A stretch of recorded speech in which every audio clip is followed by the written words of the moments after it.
being a grumpy fuck driving the space tour bus. It's V'ger Please, a heinous trip at Warp 5. My name is Joseph. And I'm a time cop, Peter. Peter, before we discuss Enterprise this week, there's something you and I got into that we need to share with our audience. You mean our indulgence of crack cocaine? Yeah, a little bit. So thanks to, I'm not like a big watcher of people on Twitch anymore, just because that was something I did when I was working from home, and it was kind of easy to have it on in the background. But now I'm back in the office, really can't do that. But apparently a big game that came about last couple months was Vampire Survivors. And a mutual friend of ours clued us in because it was like $3 on Steam. I don't think I've had this much fun playing a game in quite some time. I'm ashamed of the amount of time that I've put into this in a relatively small amount of time. I stayed up till 4 a.m. last night. So when the guy came to give me an estimate on some house repairs I'm trying to do at 8 a.m., I had to greet him in my fucking pajamas because I just rolled out of bed and scrambled to the door. This thing's a problem. And I have had to... And the problem with this game is it's so simple. It's like Super Nintendo graphics. Literally can run on a Pentium 4. The amount of self-will that I've had to... willpower I've had to put into not installing it at work, because that would be catastrophic. The game is apparently was something that some guy made by himself with $1,100 worth of assets in his spare time. I mean, it's kind of insane. And it's a endless wave survival game that is done purposefully in the mode of Castlevania, and complete with using some of the same graphical cues and that sort of thing. And items and stuff. Yeah. Take Castlevania, get rid of all of the jumping. You're just walking on a field or down a hallway, and there's just waves of people, baddies coming at you, and you just whip the shit out of them. It's a game about being a badass and as many power-ups, flashing lights, and like serotonin-inducing murders as possible. Right. And you can play it up to about half an hour, and then at half an hour, death flies in and kills you. And that's that, and you get your score screen, and it is a real problem around here, man. It's a rare game that's just about racking up a high score. You know, like it's not co-op, it's not 2-player, you're not competing against anyone else. You're just trying to find no plot. You're just trying to find an innovative way to rack up the biggest body count you can before death comes in. The plot focuses on finding pieces of chicken laying on the floor. Yeah, like it's all just jokes about how stupid the tropes of Castlevania are. That's really the plot of the game. I had been putting massive amounts of hours into Ghost Recon Breakpoint, which is fucking phenomenal. And it's a real AAA of AAA titles, like top shelf Ubisoft, like the buttery smooth movement of the Division 2 and all the cool stuff from Ghost Recon Wildlands, and just photoreal. Everything's great. And it has all come to a screeching halt because I'm playing, again, a game that I could play on a Pentium 4 laptop. Yeah, and like no problem whatsoever. Game doesn't even scale to a full screen. So if you hate your free time and you want to probably piss some people in your house off and maybe get yourself fired from work, I don't know, go check that one out. Vampire Survivors on Steam, $3. It's not visually impressive at all, but it doesn't need to be. It's just what are those games in Japan called that are like the weird pinball / pachinko. Yeah, it's that, right? I mean, that's the same kind of like crazy blinking, bell ringing, ding ding ding. It's a game that knows how to give you incentives, and really, you know, you're just walking around. You don't even press buttons to attack, right? It's a driving simulator. Yeah, changed my mind. The whole point of the game is to strategize your position along with the power-ups that you're selecting as you level up, so that you can properly compete with the strength of the mobs that are coming after you and develop a synergistic build that will allow you to get to maximum time, which can get my pretty wife's hairy. Watching me playing. She's like, what the fuck are you doing? This is when I first played. I was like, I don't know what to describe, how to describe what's happening right now, but it has me with both hands. And yeah, you have to play it to know. Unfortunately, it only costs $3, which... Yeah. First taste is free. Yeah. And what's the review I saw? Like, the game costs $3, but the price was my soul. And speaking of things with a high price, Yeah. like the one Daniels pays. Oh, what is the name of the episode of the Enterprise we watched this week? All right, man. We're getting into season 1, episode 11, Cold Front. So this is all plot that was initially hinted at during Broken Bow, this temporal Cold War, and we haven't really touched that, I don't think, since that initial episode, right? Correct. It has not been mentioned since. You did not seem to have a fond memory of this when we wrapped up the last episode. Did that change? The reason I don't have a fond memory of this is that I'm kind of cold on the cold. I'm cold on the temporal Cold War plot. Overall, it just goes on too long. I mean, 3 of the 4 Mm. seasons of this show are about the temporal Cold War ultimately. And Let that sink in, because I yeah. don't think I could say that there was a solid 3 seasons worth of plot of Voyager actually trying to get home. If you strung it all together, all the episodes that are about them trying to get home explicitly, it wouldn't have been 3 seasons. No, I think if you actually get into the Midas Array plot arc, which is what I think tied the entire return trip home, that was maybe 5 episodes. Yeah, maybe a half dozen total. Really dedicated to the actual meta plot of get Voyager back in the Alpha Quadrant. So that's interesting to hear you frame it in that respect. Is there any other TV show that I can think of where there's a consistent plot running multiple seasons like that? Of course, I'm going to go back to our favorite well to drink from, which is Battlestar Galactica. And you could say, well, the overarching plot there is humans versus Cylons for the fate of humanity.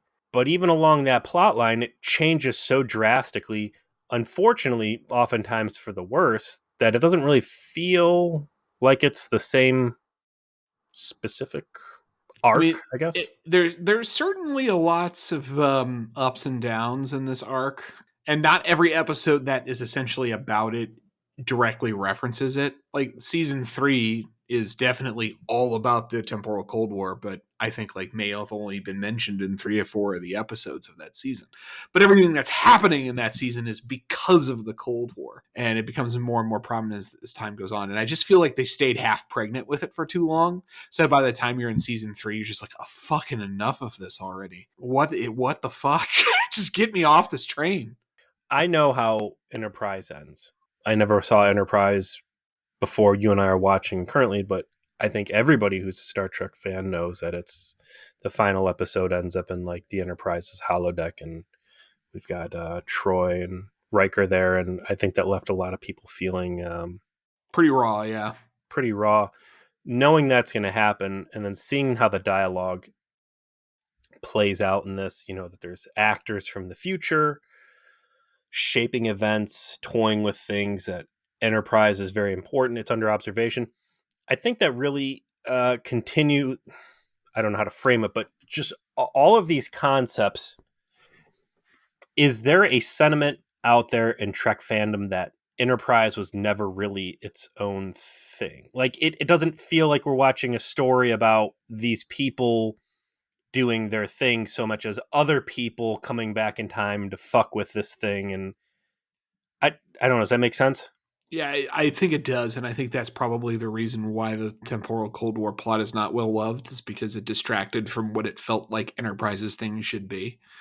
Like, the whole point of the show was that it was this formative period in, you know, the prehistory of the Federation and Earth's exploration into the stars, and the first time they met people like Klingons, and that was the promise of the show. And instead of focusing on that, we got these weird detours every so often about how it was all being fucked with by super time people. Fortune's fool. These characters are reacting to puppeteers instead of being proactive as pioneers. Yeah, there's a certain level of predestination paradox that comes into some of this that makes it, like, it would have been a cool episode of like that allowed, like, at some point, given the right kind of plot structure, for the crew of the Enterprise to understand we're really are like doing important things that we have to continue doing, like to serve as motivation for what the premise of the show should have been. I'm not saying there's not some meat on the bone to do like a temporal kind of incursion type of plot, but they just made this really weird decision to have this meta plot at first occasionally and then more and more frequently kind of assert itself into the narrative. And then in season 3 they finally figured out what to do with it. Like, okay, we have to figure out where this is going and where the conclusion will be. And they come up with one. And it's a whole season dedicated to it, and it's pretty good. And it makes season, and it allows them to finally get rid of the plot line and then move into season 4, which is excellent. But they just have this sort of background radiation of the temporal Cold War just show up every now and then for the first 2 seasons, and it's like, what this guy again? Like, really? Like, So who is they? And this one, it's going to be written by Stephen Beck and Tim Finch, directed by our good old friend Robert Duncan McNeil. Robbie Dunks. Like his on-screen wife, Robbie's career stopped being about acting and started being about directing at the conclusion of Voyager. Like he still does it to this day with Resident Alien, right? It's great. And did an episode of Voyager, I want to say. I think mine have only been 1. No, we had like 3, man. Let me double check that. Directing credits. He had 4. Sacred Ground, Unity, Someone to Watch Over Me, Body and Soul. That was a good one. Body and Soul was great. And he does 4 episodes of Enterprise as well. Seems real thin. I mean, for a Star Trek University directorial graduate, I'm curious now who has the most Enterprise directing credits between Roxanne, Robert, who else was on there? LeVar Burton, and yeah. I'm sure good old Frakes has got to be in there a fair amount as well, right? Yeah, I'll look that up, see if we can figure that out. But yeah, the Star Trek University director, actor to director pipeline is pretty robust, has a robust history. I mean, Frakes probably took it as farther than anybody else. Literally did 2 movies, right? He did First Contact and Insurrection, if memory serves. And yeah. So, he was the most successful at it. But Roxanne Dawson also had a prolific directing career in television, still does, as does Robert Duncan McNeil. And I don't know if LeVar Burton, how much work he's getting as a director anymore. Frakes is, though. Frakes is still doing Star Trek on it, actually. Yeah, sure. For whatever that's worth to you.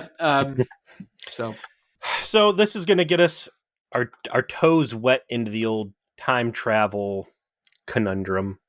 And I say conundrum because how do you do time travel well? The more educated your audience gets on time travel, the more aware the audience should be that time travel is stupid and riddled with paradoxes, and that it's so easy to start splitting hairs and questioning things. Like, my favorite part of this episode, and real quick, I like this episode. I thought this was a good one. But I love when T'Pol's like, this doesn't make any sense. Why would this guy not just, if he can time travel, have shown up yesterday and done? Yeah, there's a point where in the plot, your science officer starts pointing out the logical fallacies in time travel and the choices people engaging in time travel, are making. I maintain I appreciated that was in there, and also that like T'Pol points and Trip point out all the ways it's stupid to assume this man's a time traveler, and that everything he is doing could easily just be explained as he's an alien with technology more advanced than we have. I will maintain that the best, well, I don't know, Timeless is pretty fucking great, but the best time travel as a whole show to deal with time travel will always be Future Man. And if you have not watched Future Man, you need to start watching Future Man. And in fact, maybe that should be something we look at doing a review of at some point, because Ooh, that could be boy, Patreon content for I us. know there's a lot of Future Man there. How many seasons did that show run? I want to say 3. It is They maybe a are little bit more than we can commit to. those are heavy, but it's great. And for the poop and fart gag show, it does everything right. Well, someone who didn't do everything right was Silic when we last saw him, and the teaser is him getting punished by his evil overlord by having like some of his bonus parts removed. Apparently, it's that's where they start. He's having a fucking needle next to his eyeball, which everyone always hates to see. Like So there's we're not in a the old human. temporal chamber where everybody's moving, and they've got like the Johnny Cage shadow kick effect coming off of them. Yes, God, what was that dude's name in Power Rangers? Zoltan. Zordon. Yes, Zordon's over in the light cone, and Suluman, or whatever his name. What's his name? Silic. Silic. Silic's strapped down in this chair, and he's like, "This wasn't part of the deal." And then Zordak's like, "Yeah, well, listen, you fucked up, and there's consequences, and because of that, I'm going to take your bionic eyes." The guy's like, "No, no, but I'm going to be worse at doing my job." And then Zordak's like, "Well, you're not going to need him for where you're going next. This will be an easy one." And then take his eyes, and the lackey comes over and puts the needle in his eye, and I'm just like, how did Silic end up in this fucking chair? Was he told like, "Hey, dude, sit down. We're gonna give you like new bonus, I don't know, lightsaber teeth or We're gonna something"? give He's you like, 6 more inches on your dick. Sit down. Like "Awesome, something. sweet, yeah. Make sure those straps are really tight." No, actually, I lied to you. We're gonna take stuff. Oh, you trick! You got me good, you fucker! Like, Yes, please sit down in this chair well, I'll in tell this you what. chamber of pain. I'm never getting back in this chair again unless I see the new upgrade part on the table. Fool me once, shame on you. Fool me twice, you're not going to fool me again. Speaking of 9/11, I see that the in-universe date on this is September 9th, 2151. So Ever closer. yeah. So the Silic failed, and he's being punched. And this is part of like the shittiness of time travel. It's like, why is Zordon. Zordon, why is he forced to obey this timeline? Like, if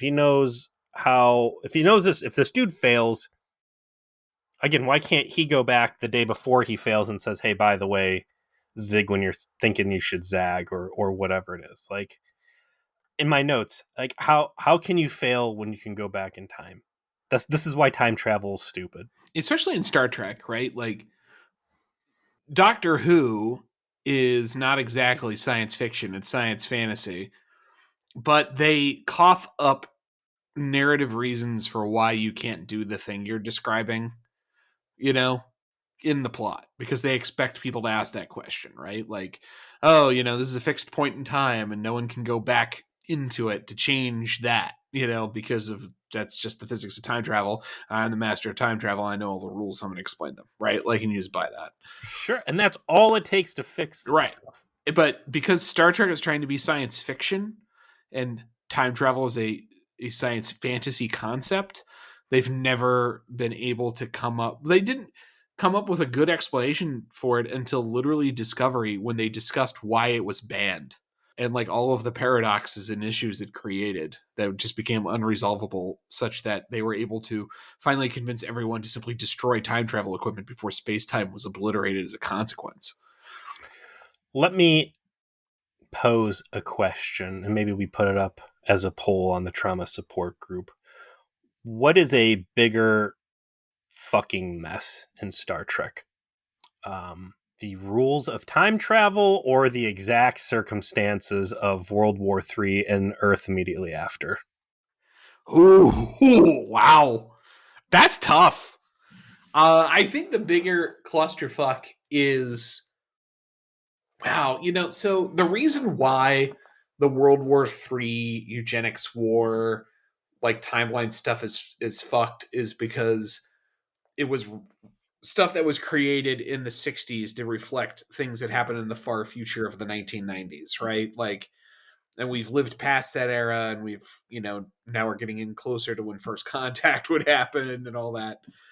you just have to at some point accept that Star Trek is not our future. It is an alternate universe in which different I things know, happened. and I'm willing to accept that, but still, and this I'm pretty sure is like right in the middle of our V'ger Please listener bingo card. If you take all the things that are supposed to happen after World War III and plot them together, it's just you've got 16 different alternate timelines there. You take what you saw in First Contact and even hold that against the judge with the cocaine arm gun guys from Encounter at Farpoint, and like none of the stuff lines up at all. It's all a big fucking mess. And now you put it in like the way Earth looks and stuff in Enterprise. It's just a cockamamie timeline. I think that is less fucked, though. That is all solvable if they sat down and chose to solve it. There's no solving the problems with time travel. It's a science fantasy concept. They could never construct something that would be fun to watch that explains time travel better. You know, like the best we're ever going to do is Relativity. That episode with the time cops from Voyager who like start talking about things like there's rules, but they just don't have time to explain them. Right? Like that there's ways this all work, and that's why they kept doing the going back to the single moment thing, and they explained why there was like a limited amount of bullets in that gun. They set up the stakes for it, and there's like other things and like multiple versions of people, and there's a way to solve that, but they don't explain it because they're not supposed to be talking about this with people from the past. I think it's because you could sit down and really hammer out Earth post World War III. You could do that, and they just never put the effort in to actually do it, codify it. And I don't think it's as fucked as time travel. It's just something they've never bothered to do. We start with Hoshi and Mayweather in the turbo lift. Apparently, there's 50,000 movies on ENT S1's database, and he watched some fucking monster film that everyone hated, and they're bitching about it on the bridge. What's it called? Android Attack of the Killer Androids. I like it. I love, again, slice of life, little, hey, what's going on in the ship when we're not dealing with major disaster. I like that there's movie night. There's like 80 people on the ship. They all get together and watch a movie. Like, I get it. They get up on the bridge. That's a real Navy thing, too. Like, my grandfather, when he was in the Second World War, they had fucking movies on ships. Yeah, so, like, they get up on the bridge. Malcolm Reed's like, that was a real stinker last night. Like, I like that kind of community. I hope movie night continues to be a thing that we hear about. Good news. It is. Unlike the Delaney sisters. Who we only got to see the one time. But it was a good one time. Yeah. It was a good one time. Real good time. And speaking of a good time is being the captain of this vessel, because you get a delicious breakfast brought to you each morning. Enjoying his scrambled eggs, soft, along with some breakfast meats and some lovely looking orange juice and some Chekhov's gun as the bus boy or whatever. This isn't his first appearance, is it? It is. They didn't sneak it. He wasn't the guy serving dinner on the Trip Gets a Wrist Nipple episode. No, you. I know what you're thinking of. Like, did I just not notice this guy? And they just like pan up, and there he is. He does not. He has not appeared in Star Trek Enterprise until this episode. This Mark Zuckerberg looking fool, which we'll find out his name is Daniels.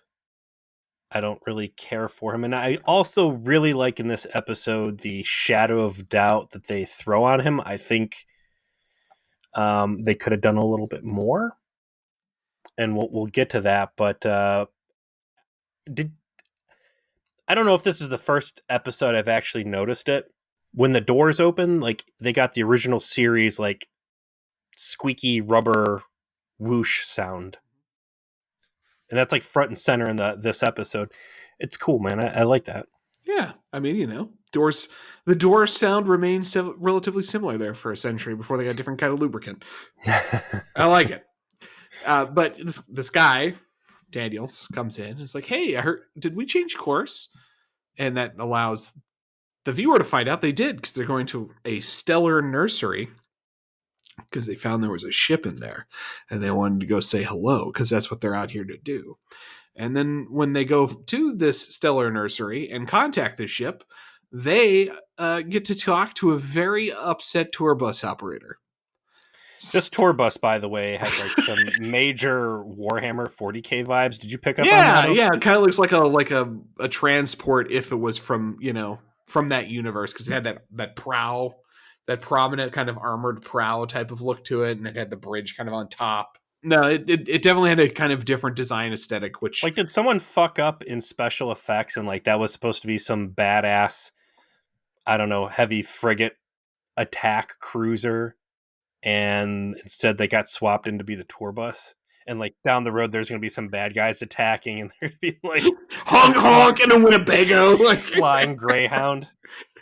yeah, this is very much the tour bus operator with his pack of elderly people who are going to Branson, Missouri. That is the vibe. If those references make no sense to a audience outside the United States, I apologize, but it is correct. That is what this was intended to be. And if you want to know more, you can look it up. Like, he is a tour bus operator. These are the people going from Biloxi to Branson. Anybody outside the U.S. who is lost, don't worry, I'm there with you. I don't know what the fuck Branson is. We'll go with Branson, Missouri. Branson, Missouri is Las Vegas if Ned Flanders ran it. Remember? It's basically You are alone in this thought, Joe. It's a okay. So Branson, Missouri is a Middle South tourist destination that was specifically built to provide the sort of all of the kinds of entertainment that Vegas offers, except in a family friendly format. Obviously, with no gambling and no drinking. Right. This was supposed to be basically Christian Las Vegas. So you go and there's lots of shows. There's a lot of country music shows, as you'd expect, but there's comedy. There's magicians, there's hotels, there's resorts. I'm going to cut you off real quick for everybody's sanity. No, hold on. I'm not done yet. I'm not done yet explaining Branson, Missouri. And because of its orientation, supernovas that. If you've ever watched Red Letter Media's videos and they do the one with the Soji Tabuchi show, Soji Tabuchi is a performer in Branson, Missouri. All right, that's the kind of thing that you go to watch there, okay? And it's obviously very popular with older demographics as a consequence of how it's oriented. And so you get a lot of retiree groups who take buses from different, locations. And my grandparents used to go to do this shit. That's how I know all this. And you get in your bus and you go from like Cincinnati to Branson and, stay in a hotel and you go see a few shows and, have dinner with all of your friends. That this is what this is in space. So supernovas are now that no one, and I mean no one, is still listening to this episode, we can continue. Why don't you just turn that into Patreon content to punish the people giving us money? Thank you for your cash. Here is Joseph talking about Branson, Missouri. Mm-hmm. Oh, I'll get them all in. A Captain Dickhead who is incredibly unfriendly and not at all interested in our attempts to reach out and like, hey buddy, the rest of the galaxy, tell the pilgrims with their religious pilgrimage that if they want to come over and hang out with us, we would love to have them. And sure enough, they take them up on the offer. I love the fact that the ships dock. That there's a little like docking arm that goes out, and there's no use of the transporter in this episode. I like the idea that there's industrial standards for docking port configurations. Yeah, like somehow theirs are compatible with, which I think makes sense. It's like, okay, the Vulcans get around this part, that part, like best interests of interstellar commerce. Sure, man, make those airlocks universal. So they roll over in their pilgrim robes, and there's Jonathan Archer, who doesn't learn anything about his previous experiences that, if you go stick in your hands in questionable bowls of quartz crystals, you can end up pregnant. And hey, welcome on my ship. Let me force you to touch my hand and shake hands. I hope it's not against your religion or anything else. He does offer them a meal when they're fasting, but they're like, oh, fuck it. Yes. These guys break tradition real fucking easy. And there's even a comedy beat tell the chef to prepare, and then he just like remembers that he doesn't know who these people are or what they eat, and just is something. just figure it out, I guess. Like, Tell fuck chef. it. I like that the chef doesn't have a name. It's just chef. Tell chef make a pot of his finest macaroni and cheese. We really want to send a good message. I mean, listen. No more steaks after we locked up with the fortunate, and that dude wasted that entire fucking ribeye. I don't want him passing out any more steaks. Limit the buffet to cold cereals. So they bring these guys They on. come over for this big fucking diplomatic mission. It's just a continental breakfast. you might old bagels and it's some not even oranges. like a good continental breakfast, because it's not like one where you can get like the waffle. You know, you make your own waffle. No, it's just bagels, a toaster, cold cereal, and maybe a if you're Keurig lucky, machine. some yogurts. Yeah, and a Keurig machine. Like go make your own cup of coffee. Like, that's what you got. Maybe some little Debbie snack cakes if you're a real good boy. So the pilgrims are cool, right? They're all kind of different species, and they kind of give their bit of their backstory, and the whole event for them that they've come to witness is deliberately paralleled with Hinduism, I think, from the jump, right? Like, that's actually a conversation which they have Phlox right away. points out, and Phlox has a pretty juicy role. And I love the enthusiasm Phlox has to embrace everything and do as much as possible. Like, do you remember in D&D the Sensates? Yeah. Like, Yeah, that's the he's kind of got that vibes. vibe. Yeah, you're right. I mean, it's very much his character has been consistent in that, you know, he's on this ship just because he's like, this is cool. I get to meet new things. I get to observe humans doing something new. Like, he's very experiential as a person. It's why he was doing a medical exchange on Earth to begin with, right? Like, the idea that Phlox is just someone that enjoys absorbing culture from other planets is been consistently portrayed, and he's very into this thing. Does he have family? Yeah, he does, and we'll actually get to meet them. I wonder how cool they are with his snap decision. Like, by the way, I'm going to go out in this fucking experimental tin can and fly around the galaxy, and this dumb human captain's going to stick his dick in as many bear traps as possible. I'm gonna be here to grow him a new one with my like bat or whatever. I got a leech I can cut in half and shove on the wound, and it'll kind of take the shape. So they bring him down to the mess hall. They're kind of getting a sense of their religion, and while this is all going on, we get a comedy beat on the bridge where Reed is like, "Oh, Captain doesn't take him along our weapons, our terrible weapons that are bad at everything." And he finds like there's a sensor out of alignment, so he's got to go fix it. And he leaves Mayweather in charge. And Hoshi like talks him into taking the captain's chair. He's like, "Why'd you go sit in the chair?" "I don't need to." "Chicken."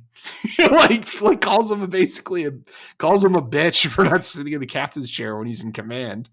And he like goes and he's like starts fucking around in it. And then Reed comes back and it's like your boss catching you goofing off when you shouldn't. Mm-hmm. It's nice. It's a very much a slice of life scene. And it's the idea that Hoshi does not take any of this seriously. Like, whatever. I have no career here. I'm just here because I'm down for the language. Yeah, which, you know, if you've got new people coming on board, maybe it would have been appropriate to have her around. I will point out that whatever mileage they were trying to get out of the universal translator being a piece of shit expired pretty much after that first episode of Broken Bow. They really got lazy with that very quick. They decided that it wasn't worth the awkwardness of every time this ship is going to encounter a new alien race, that they've got to negotiate their way through this can we talk to them problem. They definitely decided it wasn't worth the effort.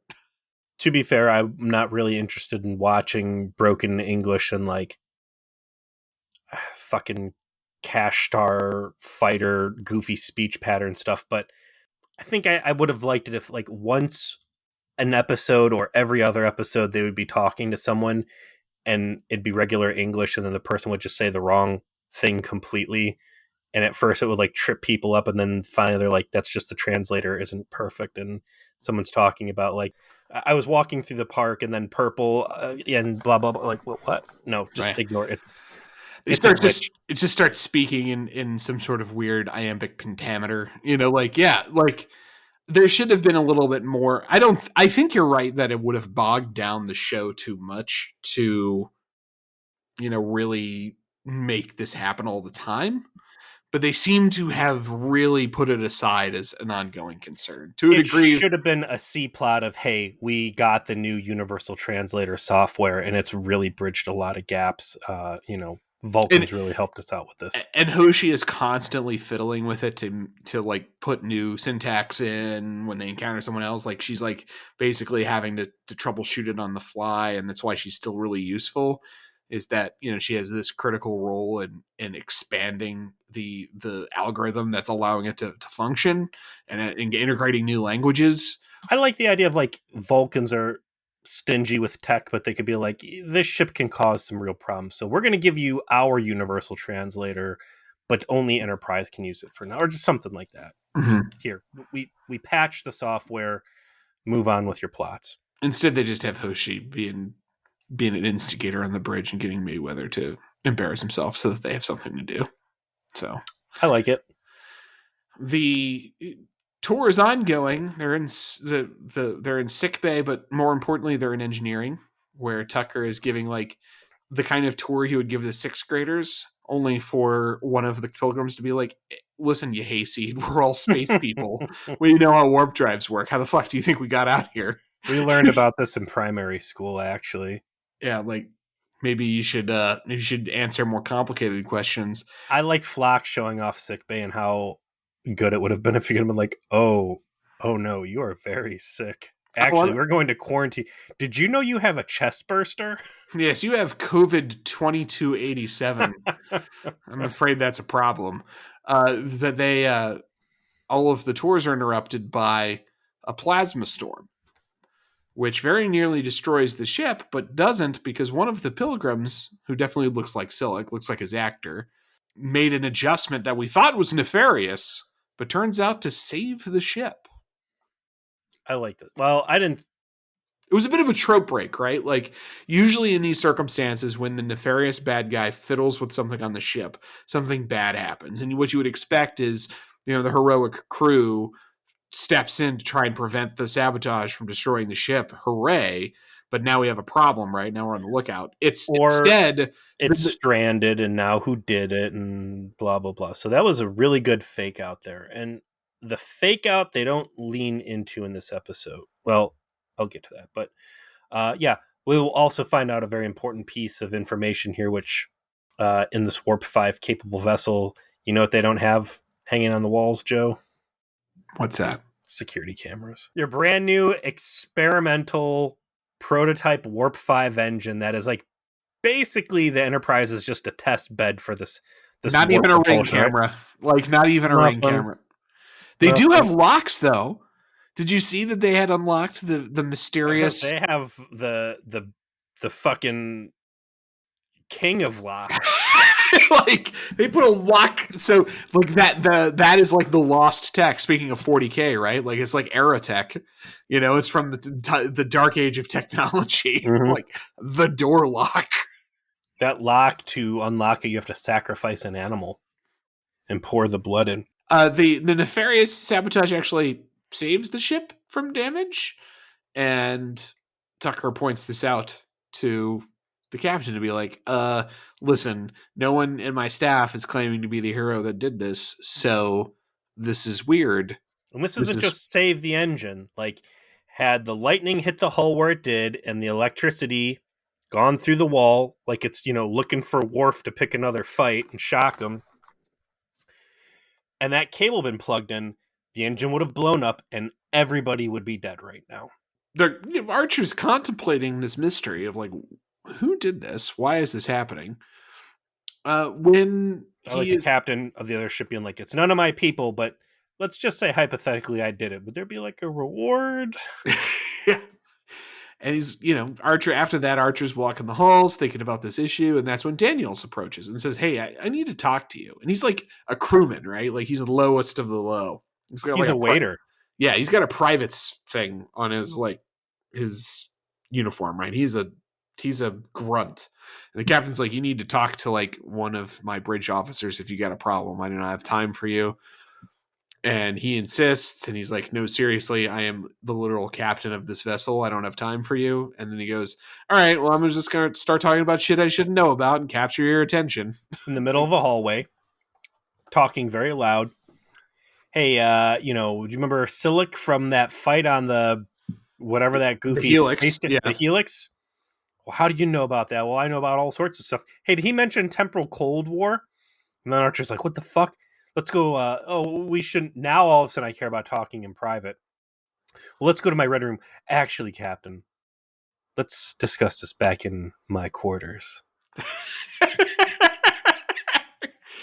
I do like that his quarters is a shared bunk that's like the size of a dorm room. Like that makes a lot of sense for the ship. And he comes in and is like, yeah, sorry, the guy I'm with here is a mess. Let me move this around, move his books around. He's got a fucking half-eaten I pizza. want this guy to remain unnamed, and I want him just to be a burden on this fucking ship. Because by the end, Archer goes, reassign that roommate somewhere else, and I want this room locked off because it's basically a crime scene now. I wish it was just an ongoing joke that like people get saddled with this dude and he just fucking trashes every room he's in, and everybody on the ship hates this fucking guy. Just as this unseen, unnamed pig pen. Yes. I like it. Yes. But he comes in and he's like, all right, let me push the half-eaten pizza aside. Let me get out this silver case. And here's my super duper future tech that I just had in my closet. So he starts by explaining, like, this is who I am. Like, he just is like, I am an agent in this temporal Cold War. What's that? Let me explain. There are people who have time travel technology. They are fucking around and finding out. They're trying to affect time, and I am part of an organization that is attempting to stop those things from happening. And like, here is my future tech, and now we're in this cool like 3D VR, cool for 2001. Yeah, cool for 2001 space-time observatory. And he's trying to explain all these concepts of how time travel is used. So the rules of the game here are that two factions are currently at work here on Enterprise. One is our friend Zordon, who is earlier in the timeline than what Daniel says he is from. And in Daniel's time, they're able to actually fully come back and take physical action. But Zordon can only manifest to the Power Rangers as a hologram and must take actions in that world through third-party agents, which are, in this case, the Suliban mercenaries. So Daniel says he's from essentially the 3100s. He doesn't say he's from future Starfleet. He says he's from future Earth, or he's human. He says he's human, more or less.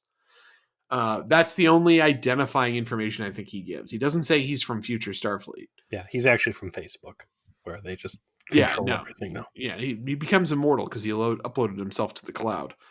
And he drops the bomb that, yeah, I know Silic's here because he's the one that stopped the cascade from happening.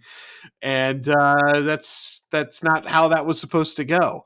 And Archer's like, do you mean we were all supposed to die? And Danielson says, that is not what I am saying. I am saying that he changed what actually happened. And that is a problem if he's changing things. And I need your help to find him and capture him. Because whatever he's doing, he's affecting the way things are supposed to happen. So the implication is that whatever was supposed to happen there was not going to actually destroy the ship for whatever reason, like the actual version of events wouldn't have destroyed the ship. But he doesn't say that. He implies it. Here's the miss for this episode. There is not enough doubt cast on Daniels, because Daniels is wearing that Starfleet uniform. The show presents him as clearly the good guy, And there's a little bit of apprehension that Archer has in the beginning, saying, you want me to help you capture a guy who ultimately saved the life of everybody on my ship. I don't know how I feel about that.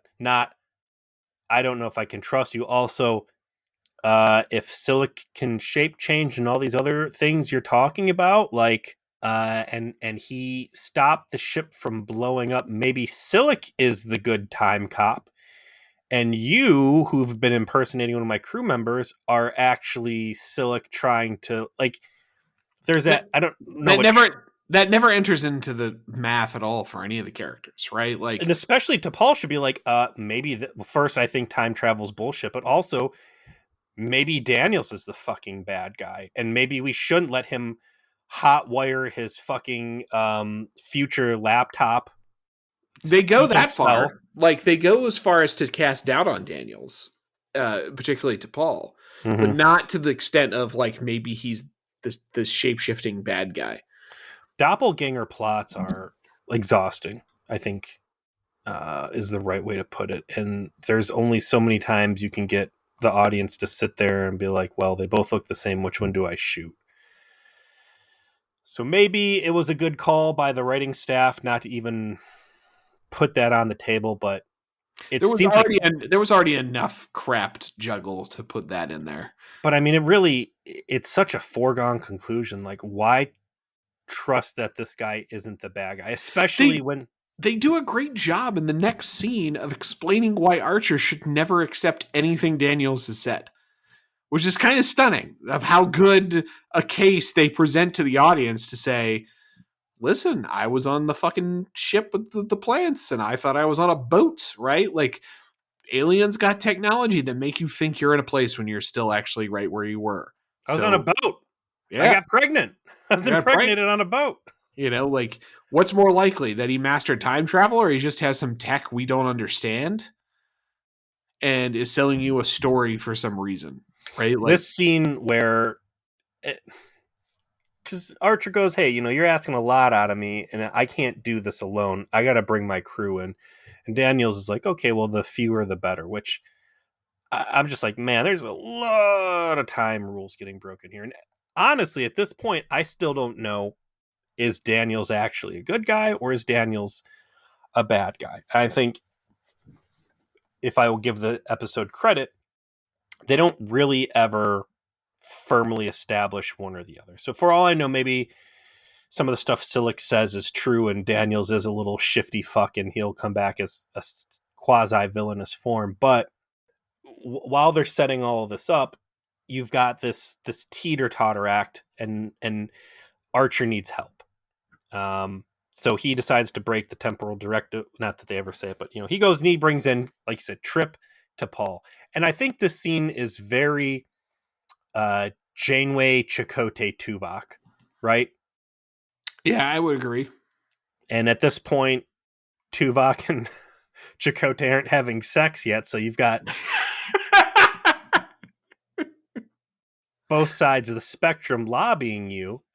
But Effectively too. Like Trip is just as effective in pointing out how stupid all this stuff is as to Paul herself. Like, no, neither of them buy it. They present extremely good arguments, and then Archer's resolution is fuck it, I'm going to believe he's a time traveler anyway. And with no real justification for doing so yeah, aside from his gut. he doesn't even say my gut. I feel this is right. He's just like, okay, these are all really good points, but nuh-uh. Yeah. Like the thing Daniel says in the episode that like turns Archer to believe him is essentially implies I could have killed you anytime. I literally bring you food. If I had nefarious intent towards you, wouldn't I have displayed it at some point? Like I bring you your eggs the way you want them. You know, Well, and that's gee gosh, I'm just a stupid old hayseed from Indiana. I don't know any better, and by golly, as much as I can count on those sunny side eggs up to make my day great, I'm going to trust you to not do whatever could possibly happen when we hook your futuristic speak and spell into my fucking ship. So Archer gets his dudes to open the keys to give him the keys to the castle, get this thing hooked up. They're going to start scanning for Cillian life, Sulaban life forms.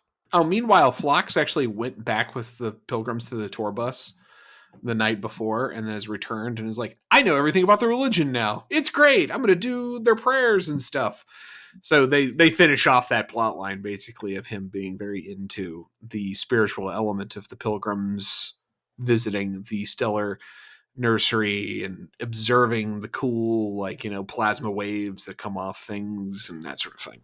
Interesting choice by Archer not to involve Phlox, who is very perhaps the authority on the ship for tracking these guys down. I mean, he's done the autopsies, he knows the most about them, but instead we get a very cloak and daggery clandestine Archer who It was him honoring his word to Daniels to not to include as few people as possible. I think that's how it was supposed to be.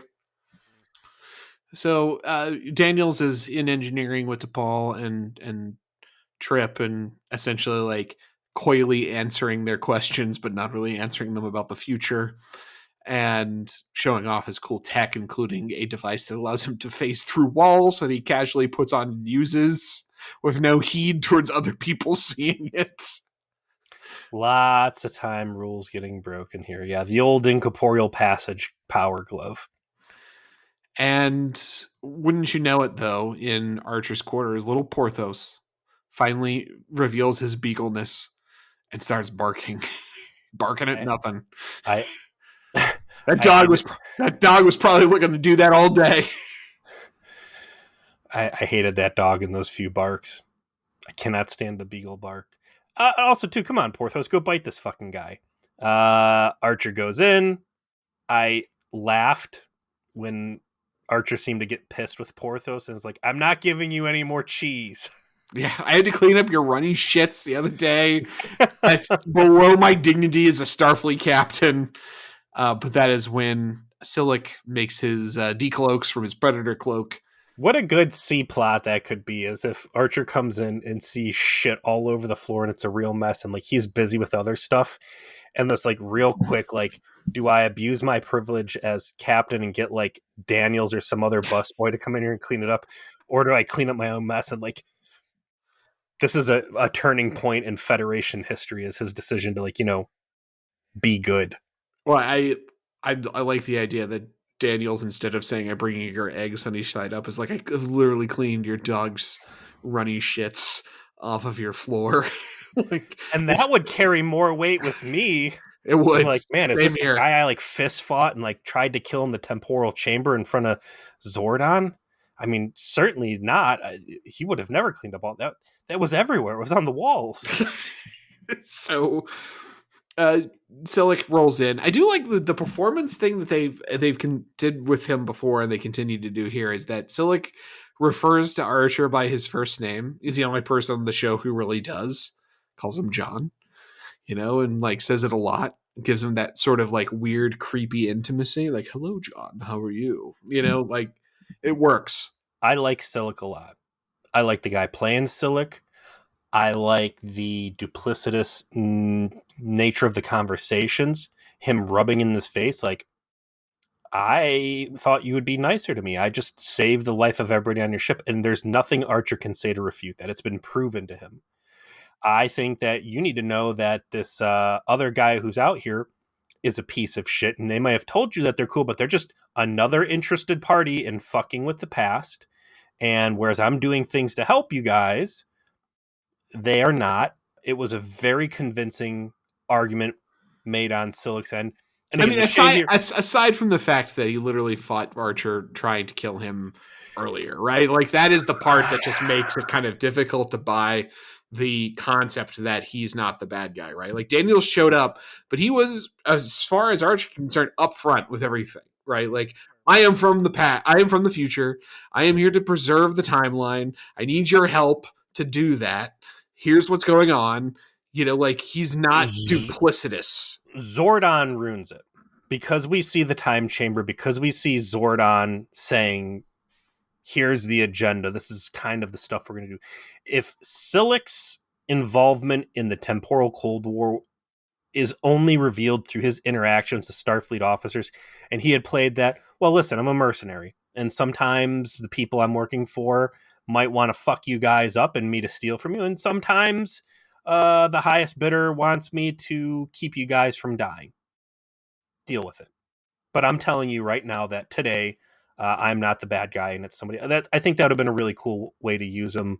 And Yeah, I mean, the moment that was thrown out the windows, and he pulls a gun on him. Like, okay, well, only the bad guy pulls a gun, right? Like, not true, because T'Pol pulled a gun on Trip and well, I mean, shot him and did not kill him.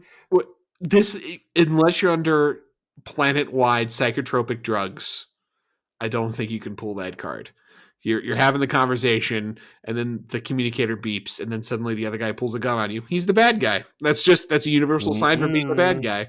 I'm not saying he's the good guy, but I'm saying that he could have been the neutral guy. And again, he does shoot Archer, and he does not kill him, which lends further creed. So I think there could have been a lot more mileage to casting a lot of shadow of doubt on Mark Zuckerberg, aka Daniels here.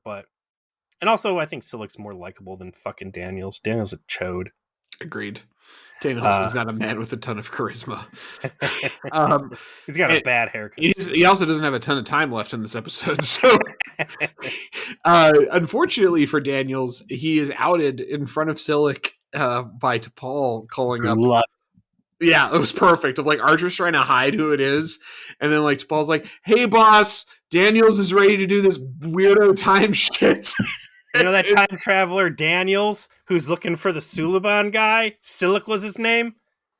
Here he is. And then Archer's like, son of a bitch. All right, well, I'll be right there. Click. He's just like, all right, shoot me. Like, fuck it. I guess, right? We're here.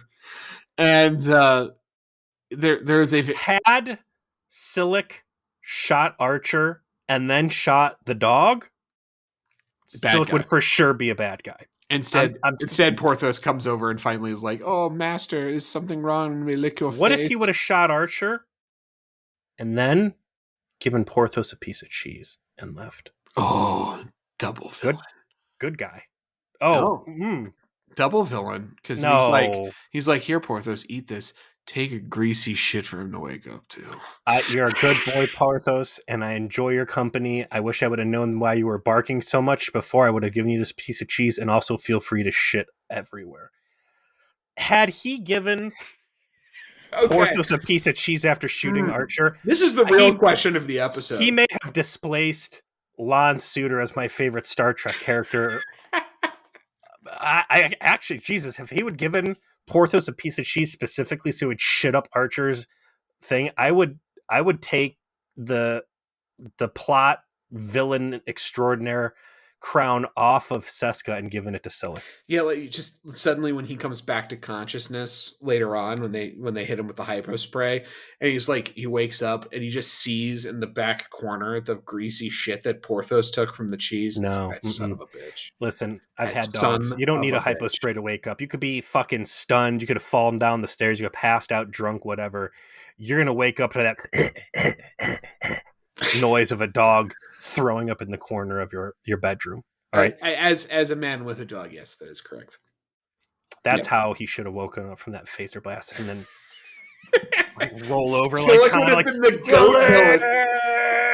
the goat villain of Star Trek if he had made that move. Alas, no dog is involved aside from licking Archer's face. Silik goes to engineering. Daniels tells everyone to leave and then is promptly murdered. Him telling everybody to get out too really seemed to be like, hey, everybody, hurry up and get out of here so I can lock the door. And guess what? I'm the bad guy all along. And now that I got my speak and spell hooked up to the warp drive, I'm going to do something bad. But no, Silik pops out. They have a little back and forth. Did they tell you that the 22nd century would be your grave? He goes to shoot him. Unfortunately, he's all out of stun shots. Yeah, so I guess the key thing is like apparently Trip observes this conversation. So they're like, oh, they are time travelers. Well, ain't that something? Right? Like, all right. let's keep that in mind. Keep that in mind. What if they're just rich, full immersion LARPers who took things far? Absolutely. Like that would have been great if they were like hyper advanced species that were like play acting and using these stupid, hairless apes as their like Set un- dressings in a dinner unwilling mystery. NPCs for their dinner theater. Yeah. Very cute. I like it. But instead, Daniels gets time murdered. He gets like time shattered by this gun. Yeah, he doesn't just fall over dead. He explodes, which seems to me like that's not a real person dying. And I'm guessing we're going to see this guy like projected back again. Silic then proceeds to try and escape with Daniel's super science gizmo. Yeah, he goes through the time bomb glory hole part 2. And the end of the episode is essentially Archer putting on the phase device so that he can follow after him and get into yet another bad phaser fight. Followed by a bad fist fight. Yet such bad fight scenes in this show. Like Berman era Trek has reached a new low with its kinetic activity in Enterprise. They're just all bad. We finished so strong in Voyager too, especially like the EMH going full T1000 and like running up walls and judo kicking people. We Like, started strong too. I mean, that wrestler was in Broken Bow, like fucking giving suplexes out. Like it was great. yeah, No, Debo was putting it down, right? Like it was great. the real low point of that was when Silic jumps like a frog on Archer with his legs. Like, I don't know. They get in a fight in It's some sort of so futuristic broom closet.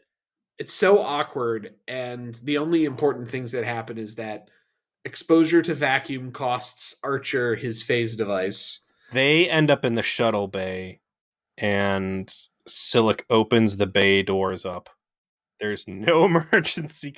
Again, you would think that the Enterprise was designed by like 5-year-olds who just had no frame of reference for anything health and safety related. Like maybe we should make it so that we could close this if we're exposed to it. No, okay. Mm-mm. No, no, no. No safety. Like, oh, You there's go humans in fill up here. the We're not opening. you go Like fill up your fucking car at the gas station, and there's a big red button that says "push this" if you got to turn off all the pumps. Not in the 22nd century, man. Those fucking dock doors open up without even so much as a klaxon. I was so excited to see those things open up. Like, again, Chekhov's guns. Like, you don't make dock doors that open downward unless you plan on some point someone getting sucked out of those bitches. So very happy to see that happen. Um, Archer hanging off the fucking railing, and he's got his like, I don't know, hand jiver trying to hold for dear life, and it flies off into that vacuum of space. Which I'd be like, listen, guys, we're gonna spend the next 3 weeks combing every yeah. fucking piece of Find space. that fucking thing. I got to walk through walls with that shit. That is badass. I did like that Silic's like his physiology allows him to like basically space jump to his ship, waiting Yeah, ship to escape. That was neat. But yeah, the actual fight was just awkward, weird dog shit, and they're just terrible at it in this show.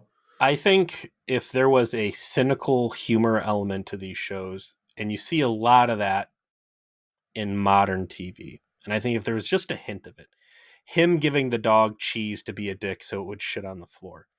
Some situation where when they're fighting in that broom closet, the lights get knocked out, and Archer say something about like, "Oh, I guess you've got the advantage since you've got those special eyes," and then Silic being like, "God damn it, I knew I'd need my super eyes," or just Yeah, something about that payoff from the teaser. some kind of shitty irony that he recognizes, and you like feel a little bit for this guy slaving away under Zordon's iron rule. Uh, that would have been fun, but no, he flies out. He's got a ship waiting for him. He gets in. They zip off. And the episode ends with, all the pilgrims go back to their tour bus. They leave Branson. And, Archer's, he had a pretty good first contact with those guys. He's got his little, like, gift that he got from them. And it's just this weird sort of, like, foreboding ending where, they didn't really solve the problem. Their guy they had on the ship that was apparently connected, this is dead now. and they just put a giant fuck off lock on Daniel's quarters, and we're like, we don't know what the fuck is going on here, but apparently time travel's real, and we're getting messed with, and we got problems.